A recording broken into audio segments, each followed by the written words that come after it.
പ്രിയമിത്രങ്ങളെ, ബൈബിളും ശാസ്ത്രവും സംബന്ധമായ അടുത്ത വീഡിയോ പ്രസൻറ്റ് ചെയ്യുന്നതിൽ എനിക്ക് വളരെ സന്തോഷമുണ്ട്. ഇത് ആ സീരീസിൽ 4ാമത്തെ വീഡിയോയാണ്. കഴിഞ്ഞ 3 വീഡിയോസിൽ ഞാൻ പറഞ്ഞതുപോലെ ശാസ്ത്രം എന്നും പറഞ്ഞ് ഈ യുക്തിവാദികൾ വളരെയധികം ബഹളമുണ്ടാക്കുമ്പോൾ നമ്മൾ മനസ്സിലാക്കേണ്ടത്, ഈ ശാസ്ത്രം എന്ന് പറഞ്ഞു കഴിഞ്ഞാൽ അതൊരു സിംഗിൾ എൻറ്റൈറ്റി അല്ല, നേരെ മറിച്ച് സ്ഥാപിക്കപ്പെടാത്ത ധാരാളം സിദ്ധാന്തങ്ങളും സ്ഥാപിക്കപ്പെട്ട കുറേ വസ്തുതകളും ചേർന്നാണ് ഓരോ ഏജിലെ ശാസ്ത്രം. സ്ഥാപിക്കപ്പെടാത്ത സിദ്ധാന്തങ്ങൾ സ്ഥാപിക്കപ്പെടാത്തതായതുകൊണ്ട് അത് ഉപയോഗിച്ച് ഒരു രീതിയിലുമുള്ള ആർഗ്യുമെൻ്റ് പാടില്ല, കാരണം അത് സ്ഥാപിക്കപ്പെട്ടിട്ടില്ല. സ്ഥാപിക്കപ്പെടാത്ത വസ്തുതകളാണ്, അല്ലെ സ്ഥാപിക്കപ്പെടാത്ത സിദ്ധാന്തങ്ങളാണ്. സ്ഥാപിക്കപ്പെട്ട വസ്തുതകൾ ഉപയോഗിച്ചാണ് ഏത് കാര്യവും പരിശോധിക്കേണ്ടത്. ഞാൻ പല പ്രാവശ്യം ഓർപ്പിച്ചതുപോലെ ശാസ്ത്രത്തിൻ്റെ സ്ഥാപിക്കപ്പെട്ട ഒരു വസ്തുതയും ഒരിക്കലും ബൈബിളിലെ ഒരു പ്രസ്താവനയെ പോലും ചോദ്യം ചെയ്തിട്ടില്ല. ബൈബിളിലെ ഒരു പ്രസ്താവന പോലും ഒരിക്കലും ശാസ്ത്രത്തിൻ്റെ സ്ഥാപിക്കപ്പെട്ട വസ്തുതയെ ചോദ്യം ചെയ്തിട്ടില്ല. ഇന്ന് ലേറ്റസ്റ്റ് ഒരു കണ്ടുപിടുത്തം നിങ്ങളുടെ മുൻപിൽ വെക്കുവാൻ ആഗ്രഹിക്കുന്നു. ഇത് സയൻസ് ടെക് ഡെയിലി എന്നും പറഞ്ഞ പബ്ലിക്കേഷനിലാണ് വന്നിരിക്കുന്നത്. ജൂൺ 9 ജൂൺ 2025, അല്ലെങ്കിൽ ഇന്നലെ വന്ന ന്യൂസാണ്. ഇംഗ്ലീഷിലാണ്. അതിൻ്റെ ടൈറ്റിൽ ഇങ്ങനെയാണ്: സയൻറ്റിസ്റ്റ്സ് warn long work hours may physically alter your brain. വളരെയധികം അമിതമായിട്ട് വർക്ക് ചെയ്യുകയും ബ്രെയിനിന് ലോഡ് കൊടുക്കുന്ന ആളുകൾ, ആയിരക്കണക്കിന് ആളുകളെക്കുറിച്ച് വളരെ സീരിയസ് ആയിട്ട് ഗവേഷണം ചെയ്ത് അതിൻ്റെ അടിസ്ഥാനത്തിൽ ശാസ്ത്രലോകം എത്തിയിരിക്കുന്ന നിഗമനം എന്ന് പറഞ്ഞാൽ, അമിതമായിട്ട് ശരീരത്തെയോ മനസ്സിനെയോ വർക്കിൽ കൂടെ ഭാരപ്പെടുത്തുക, അല്ലെ ടാക്സ് ചെയ്ത് കഴിഞ്ഞാൽ അത് നമ്മുടെ ബ്രെയിനിനെ വളരെ സീരിയസ് ആയിട്ട് ബാധിക്കുകയും ഈ ഓരോ വിഷയത്തെ മനസ്സിലാക്കുവാൻ വേണ്ടിയുള്ള കഴിവ്, കോഗ്നേറ്റീവ് കപ്പാസിറ്റി, അതിനെ സാരമായിട്ട് ബാധിക്കുന്നു. എമോഷണൽ ഹെൽത്ത്, വൈകാരിക ഹെൽത്തിനെയും വളരെ സാരമായിട്ട് ബാധിക്കുന്നു. ഇത് രണ്ടിൽ കൂടെ മനുഷ്യ ശരീരത്തെ സാരമായിട്ട് ബാധിക്കുന്നു. അപ്പം നിങ്ങൾ ചോദിച്ചു നിന്നിരിക്കും, ഓക്കെ, കേട്ടു, മനസ്സിലായി, ഇതും ബൈബിളും തമ്മിൽ എന്ത് ബന്ധം? വളരെയധികം ബന്ധമുണ്ട്. ബൈബിളിൽ ഉൽപ്പത്തിയിൽ തന്നെ പറഞ്ഞിരിക്കുന്നത് 6 ദിവസം കൊണ്ട് ഈ പ്രപഞ്ചത്തെയും എല്ലാ സൃഷ്ടിയും സൃഷ്ടിച്ചു കഴിഞ്ഞ് ദൈവം 7ാം ദിവസത്തെ അനുഗ്രഹിച്ച് അതിന് സാബത്ത് എന്ന് പറഞ്ഞു.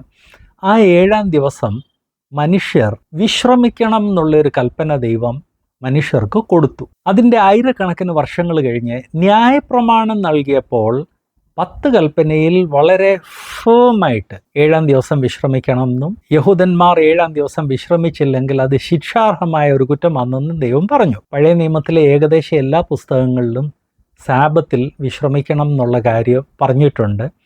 സാബത്തിൽ വിശ്രമിക്കാത്ത ചിലരെ ശിക്ഷിച്ചതായിട്ട് കാണുന്നുണ്ട്. യഹൂദ രാഷ്ട്രം സാബത്ത് ആചരിക്കുന്നില്ലെന്നുള്ള കാര്യം പ്രവചന പുസ്തകങ്ങളിൽ നമ്മൾ കാണുന്നുണ്ട്. അപ്പോൾ ദൈവം വളരെ ഫേം ആയിട്ട് പറഞ്ഞ ഒരു കാര്യമാണ്, മനുഷ്യൻ അവൻ 6 ദിവസം എന്ത് വേണമെങ്കിലും ചെയ്യുക, 7ാം ദിവസം വിശ്രമിക്കണം. അങ്ങനെ ഒരു വർക്ക് ആൻഡ് റെസ്റ്റ് തമ്മിലുള്ള സന്തുലനം അവൻ്റെ മാനസിക ആരോഗ്യത്തിന് വേണ്ടിയും ശാരീരിക ആരോഗ്യത്തിന് വേണ്ടിയും വൈകാരിക ആരോഗ്യത്തിന് വേണ്ടി വളരെ ആവശ്യമാണെന്ന് ശാസ്ത്രലോകം ദശാബ്ദങ്ങൾക്ക് മുൻപ് കണ്ടുപിടിച്ചിട്ടുണ്ട്. ഈ കണ്ടുപിടിച്ച കാര്യങ്ങളെ ഓരോ ദിവസം പുതിയ കണ്ടുപിടുത്തങ്ങളിൽ കൂടെ പിന്നെയും സപ്പോർട്ട് ചെയ്യുകയാണ്. അങ്ങനെ ലേറ്റസ്റ്റ് കണ്ടുപിടുത്തമാണ് ഇന്നലെ റിപ്പോർട്ട് ചെയ്തതാണ് സയൻസ് ടെക് ഡെയിലിയിൽ. ഇന്നലെ എന്ന് പറഞ്ഞു കഴിഞ്ഞാൽ 9 ജൂൺ 2025 റിപ്പോർട്ട് ചെയ്തതാണ്. ബൈബിൾ ദൈവവചനമായതുകൊണ്ട് ബൈബിളിൽ പറയുന്ന എല്ലാ പ്രസ്താവനകളും അത് വളരെ കറക്റ്റാണ്. ശാസ്ത്രത്തിൻ്റെ സ്ഥാപിത സത്യങ്ങൾ ബൈബിളിൻ്റെ പ്രസ്താവനകളെ സപ്പോർട്ട് ചെയ്യുന്നു. ബൈബിളിലെ പ്രസ്താവനകൾ ശാസ്ത്രത്തിൻ്റെ സ്ഥാപിത വസ്തുതകളെ ഒരിക്കലും ചോദ്യം ചെയ്തിട്ടില്ല. ബൈബിൾ സർവജ്ഞാനിയായ പരിശുദ്ധാത്മാവ് എഴുതിപ്പിച്ച വചനമായതുകൊണ്ട് അതിൽ യാതൊരു രീതിയിലുമുള്ള തെറ്റില്ല എന്ന് ദൈവജനം മനസ്സിലാക്കണം. ദൈവം അനുവദിച്ചാൽ ബൈബിൾ ആൻഡ് സയൻസുമായിട്ട് ബന്ധപ്പെട്ട ലേറ്റസ്റ്റ് കണ്ടുപിടുത്തങ്ങളും മറ്റ് പഴയ ഫാക്ട്സും ഈ സീരീസിൽ നിങ്ങളുടെ മുൻപിൽ വെക്കുവാൻ ഞാൻ ആഗ്രഹിക്കുന്നു. ഇതിനുവേണ്ടി വളരെയധികം ഗവേഷണവും വായനയും പരിശോധനയൊക്കെ ആവശ്യമാണെന്ന് നിങ്ങൾക്കറിയാമല്ലോ.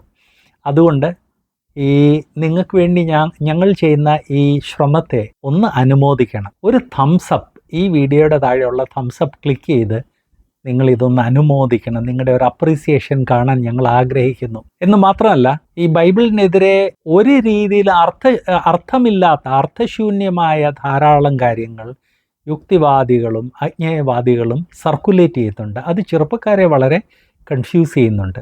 അതുകൊണ്ട് ഇങ്ങനെയുള്ള അർത്ഥവത്തായ വീഡിയോസ് ചെറുപ്പക്കാരുടെ കരങ്ങളിൽ എത്തിക്കണം. അതുകൊണ്ട് ഇതിൻ്റെ താഴെ ഷെയർ ചെയ്യാൻ വേണ്ടി ഒരു ആരോ ഉണ്ട്. അത് ക്ലിക്ക് ചെയ്ത് പരമാവധി ആളുകളുമായിട്ട് ഷെയർ ചെയ്യണം. ദൈവാനുവദിച്ചാൽ ഇങ്ങനെയുള്ള നൂറുകണക്കിന് വീഡിയോസ് ഞങ്ങൾ പ്രസൻറ്റ് ചെയ്യാൻ ആഗ്രഹിക്കുന്നു. അതിലൊരെണ്ണം പോലും മിസ് ചെയ്യരുത്. അതുകൊണ്ട് ഈ ചാനൽ സബ്സ്ക്രൈബ് ചെയ്യണം. ഈ വീഡിയോയുടെ താഴെയുള്ള സബ്സ്ക്രൈബ് ബട്ടൺ പ്രസ് ചെയ്യണം.